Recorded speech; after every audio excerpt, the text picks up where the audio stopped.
Get yourselves on high alert, boys and girls. My glorious return to Twitch is happening at 9 PM tonight. Obviously, assuming you're watching this video the day it came out. If you're watching it like 6 months down the line, I'm probably still streaming on Twitch. But my Twitch is twitch.tv/LOLLUJOFM. I've not been on there regularly for a couple of months now, but we are getting back up and running tonight. Let me know down in the comments to this video if you're going to be getting involved and coming along and watching, and also who you'd like to see me watch, because I still haven't fully made my mind up at the time of recording this video.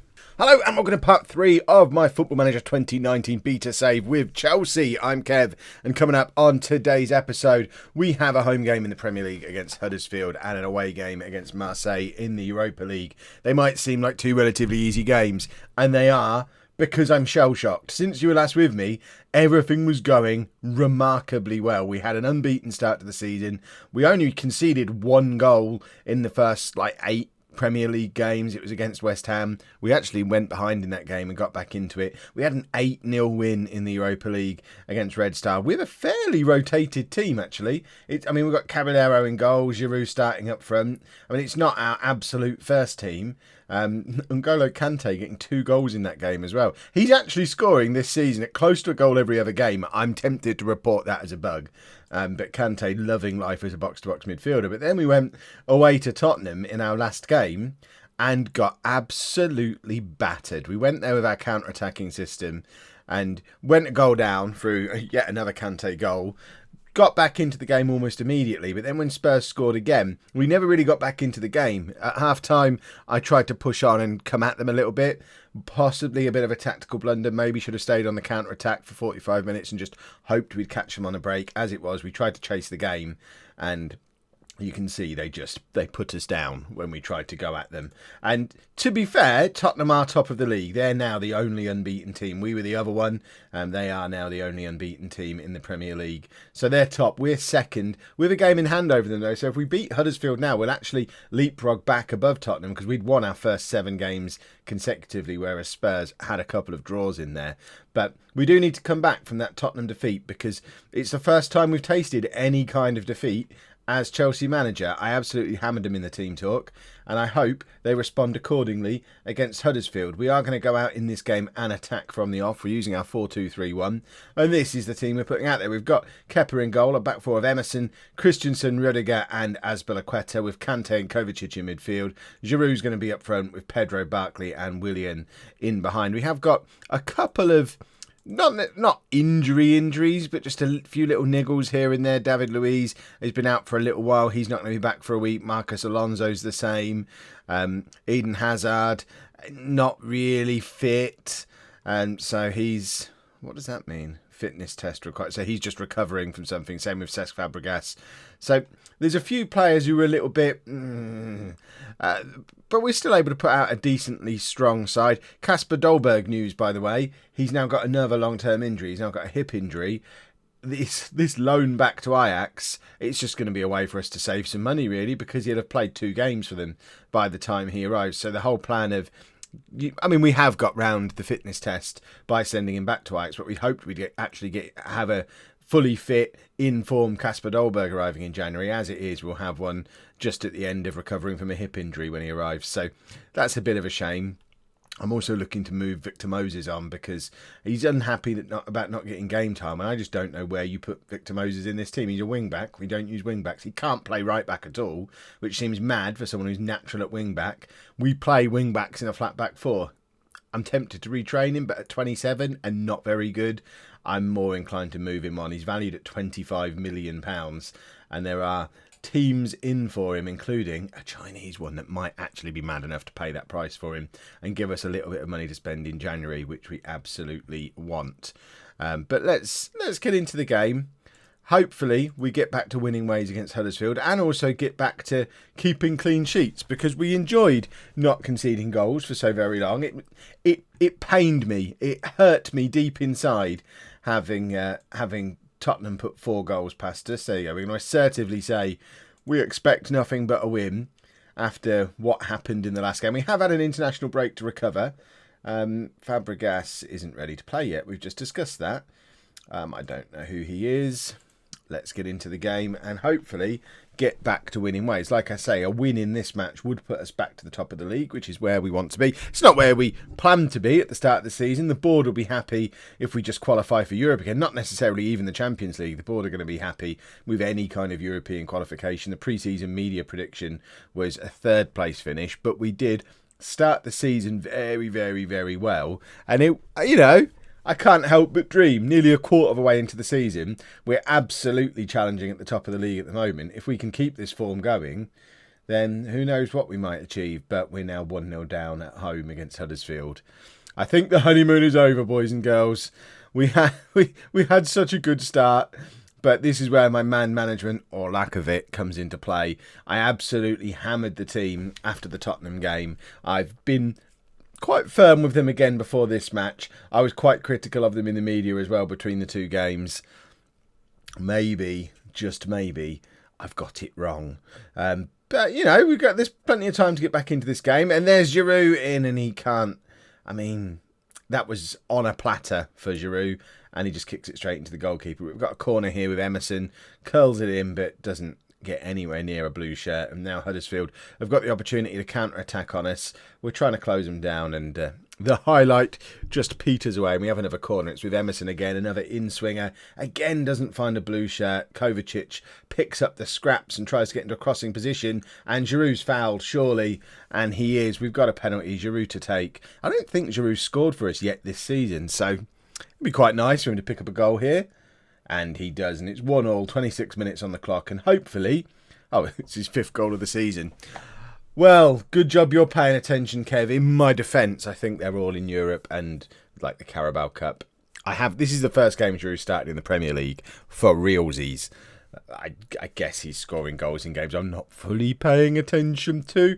Full disclosure, I did play the bits in between this episode and the previous one. Sat on my sofa on my laptop watching the Great British Bake Off. So I was only half paying attention. And clearly, Giroud went on a goal. That was a beautiful finish from Emerson, by the way. Just to... I know the Bake Off story is a good story, but Emerson's just scored an absolutely cracking goal. For our backup left back to be able to do this is a little bit special. Look at that finish. Whew. That's some good goal scoring.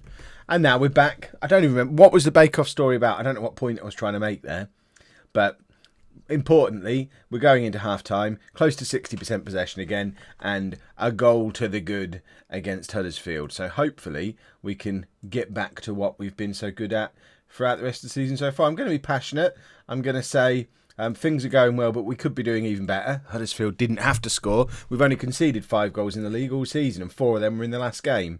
So you'd like to think a team that's kept so many clean sheets so far this season could have kept a clean sheet against Huddersfield. But the important thing is we come out of this game with a win. We come out of it top of the league, and we carry that form into what could potentially be a tricky trip away to Marseille in the Europa League. I'm not really sure what I want to do with it, because I'm not at all bothered about the Europa League. I'd just as happily withdraw from it and not have to play any more games. But the board are all fussy about wanting to do well in Europe, so we kind of do have to win and get out of our group and all that stuff.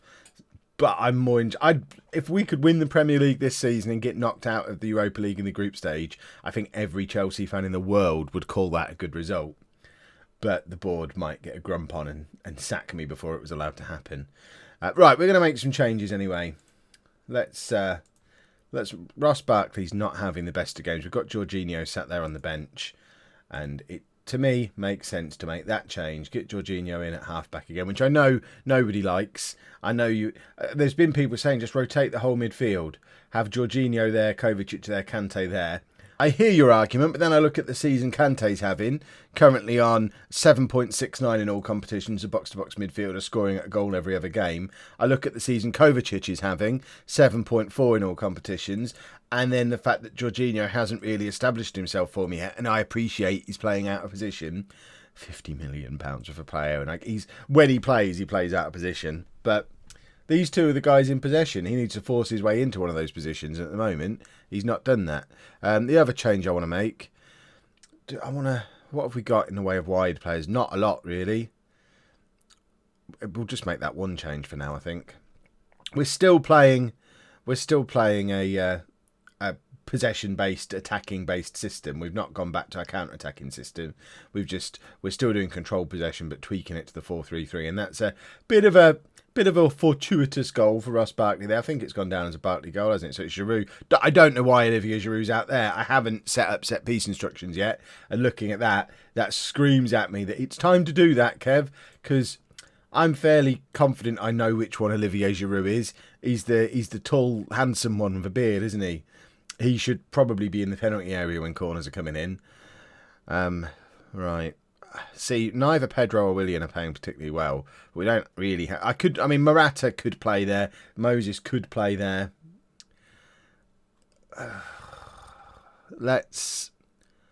Victor Moses wants game time, so we can get him on there. By the way, look, I've set up my little personalised instructions for my players. I'm so proud of myself. I know that's been in the game for years, and I've never bothered setting it up before, but I just have a newfound motivation for actually playing the game properly in FM19. I think it's put a new lease of life into me as a Football Manager player. Kovacic isn't particularly fit. We're going to bring on Frankie de Jong. Danny Drinkwater's just sat there thinking, seriously? Why am I even here? I ask myself the same question. Danny, if you want to find yourself a new club for January, pack Victor's bags while you're there, move both of you out, and we can hopefully start to bring in a few more players again. I probably should have gone to my counter-attacking system at some point towards the end of that game, but it matters not. We have won the game, and I'm going to be passionate again and say, good work, lads. We've got back to winning ways. We've recovered appropriately, and we are back at the top of the league, and now we need to carry that form into the game against Marseille. Right, a few changes for the Marseille game, the most notable of which is switching back to our fluid counter-attacking system with a cautious mentality. We are away from home against the team currently top of the group. We will be very happy with a draw. We've also got Marcos Alonso now fit enough to come back into the team at left-back. Eden Hazard also returns to the team ahead of him. Morata's back in the side as well. Pedro moves over from the left to the right-hand side. We're also bringing De Jong and Jorginho into the midfield, a much more defensive-minded midfield with Barkley and Kovacic dropping down to the bench. Kovacic was just in need of a rest, or else he'd be in there ahead of De Jong. But I think that looks like a solid counter-attacking side to me, and I still hear you that you probably still want that rotating. I'm still going to play Kante as a box-to-box midfielder. Prove me wrong. Do the save alongside me and show me all the wonderful reasons why Kante should be playing somewhere else and why Jorginho is a much better option further forward. Right, let's calmly say... it's not really that I expect nothing but a win. Yeah, there you go. Passionately, we've got a chance to move into top spot.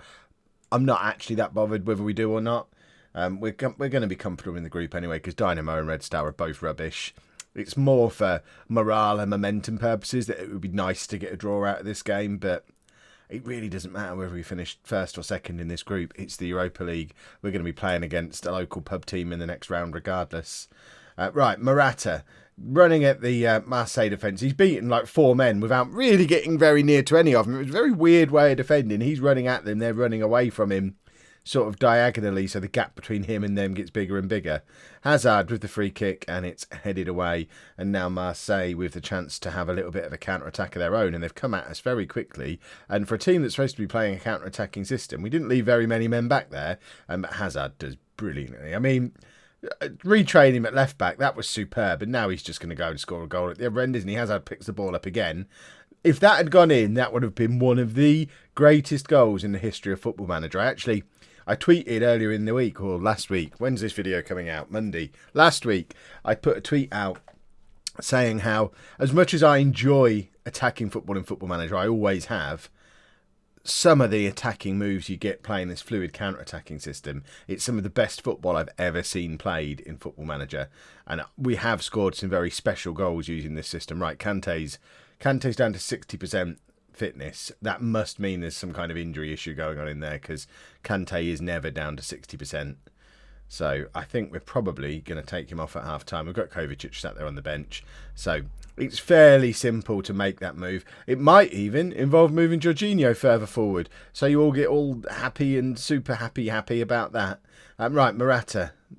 What's super happy, Kev?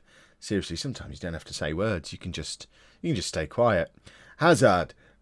I mean, he almost had me speechless there with just how good it was. He is.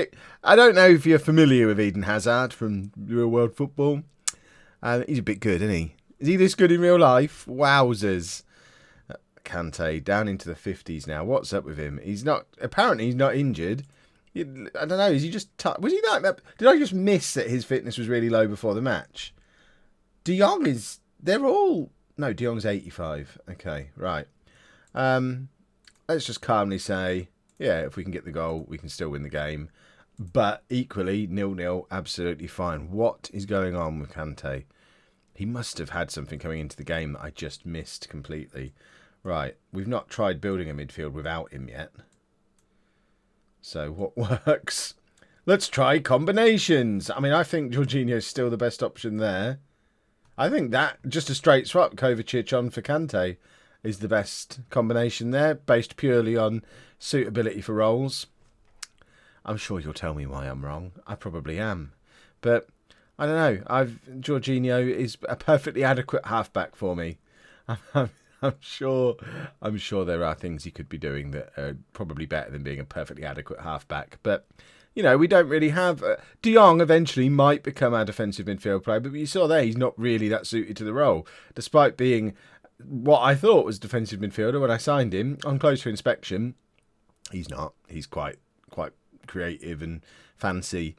So, yeah, kind of messed up a little bit there. What a finish from Morata. There you go. He's had a fire put under him by being dropped from the Premier League team for the first time in the last game. Equally, I think this is his first start in the Europa League as well. So hopefully just not only being left out of the Premier League side, having to play in the Europa League tells him, look, you're not necessarily my number one. Giroud had a decent game in the last game. Dolberg's coming in soon. You do need to actually play quite well. And he's played quite well there. It's a lovely finish. And we're knocking the ball around beautifully in the midfield. Kovacic, that was just good again. I mean, it's just good. I love box-to-box midfielders as well. I don't know if I love them as much as I love the counter-attacking system, but it's been a long-running love of box-to-box midfielders, whereas the counter-attacking thing is new and it still feels a little bit uncomfortable to say. Rudiger, Kepa's not even looking there.